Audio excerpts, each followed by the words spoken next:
I think everybody has fear all wrong. People have so many theories about fear. They talk about, oh, well, I'm afraid of success. No, I'm afraid of failure. I'm afraid of intimacy. I'm afraid of heights. I'm afraid of this. I'm afraid of that. I'm afraid of the other thing. There's actually only two fears. Only two.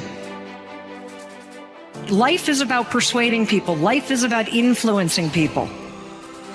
And fear is the invisible force that will make you ineffective at that. It will stop you. Here's what real fear should be. Living a life where you spend most of your days in the comfort zone, playing it safe and not challenging yourself to level up. Fear is normal, and we all have it, but it's not doing the job it was meant to. Fear kept us alive for thousands of years to make sure that we never wandered too far or dared too big. Those days are over now. I believe that fear exists now in our present life so that we can challenge ourselves in other ways that our ancestors didn't have to. Too many of you think that you're the person that fear is telling you are every day. I'm weak, I'm useless, I'm small, I'm insignificant, no one cares about me, blah, blah, blah. It's all a load of bollocks, and it's only true in your mind because you listen to it. And you need to realize that you have complete control over your mind.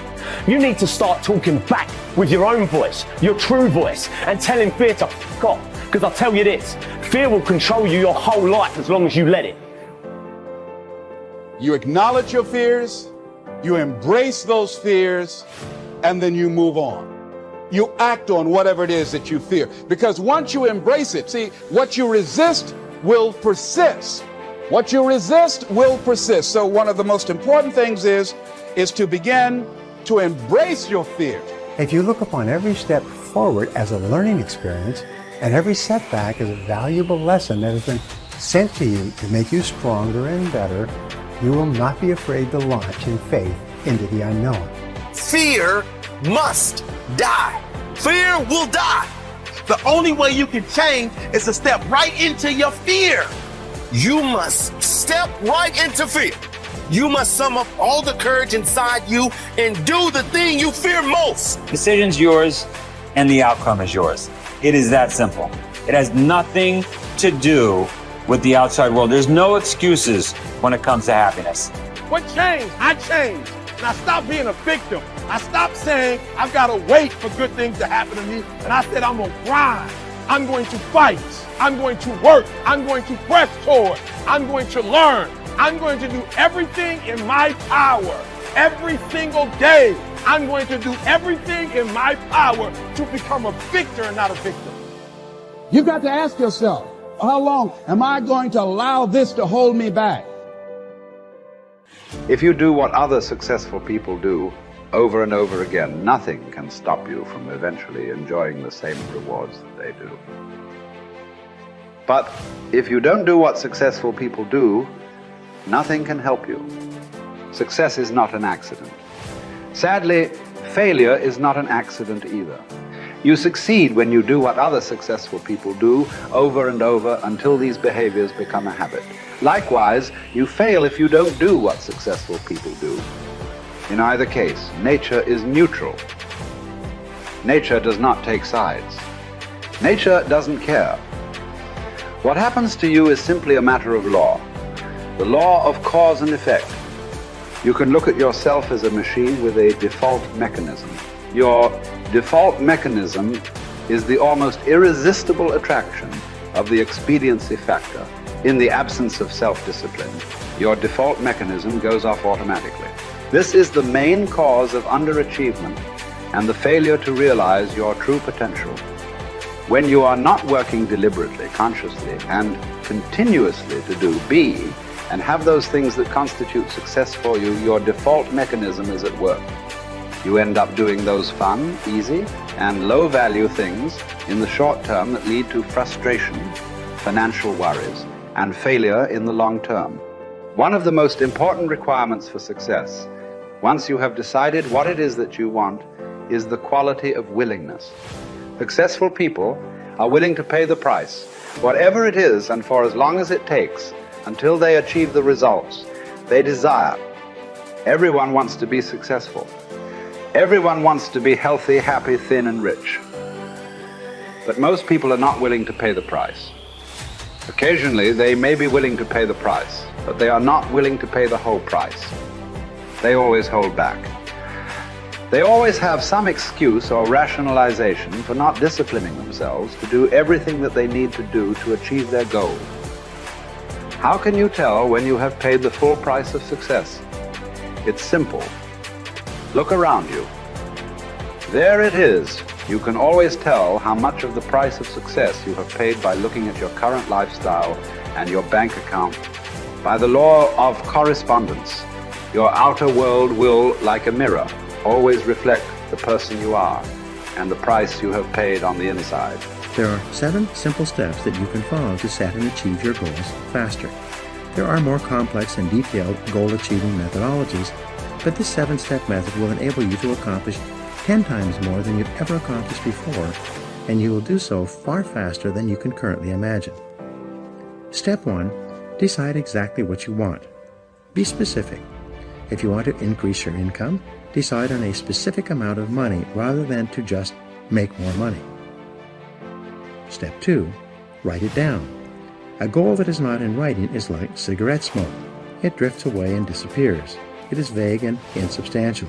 It has no force, effect, or power. But a written goal becomes something that you can see, touch, read, and modify if necessary. Step 3. Set a deadline for your goal. Pick a reasonable time period and write down the date when you want to achieve it. If it's a big enough goal, set a final deadline and then set sub-deadlines or interim steps between where you are today and where you want to be in the future. A deadline serves as a forcing system in your brain. Just as you often get more done when you're under the pressure of a specific deadline, your subconscious mind works faster and more efficiently when you have decided that you want to achieve a goal by a specific time. The rule is, there are no unrealistic goals, there are only unrealistic deadlines. What do you do if you don't achieve your goal by your deadline? Simple. You set another deadline. A deadline is just a guesstimate.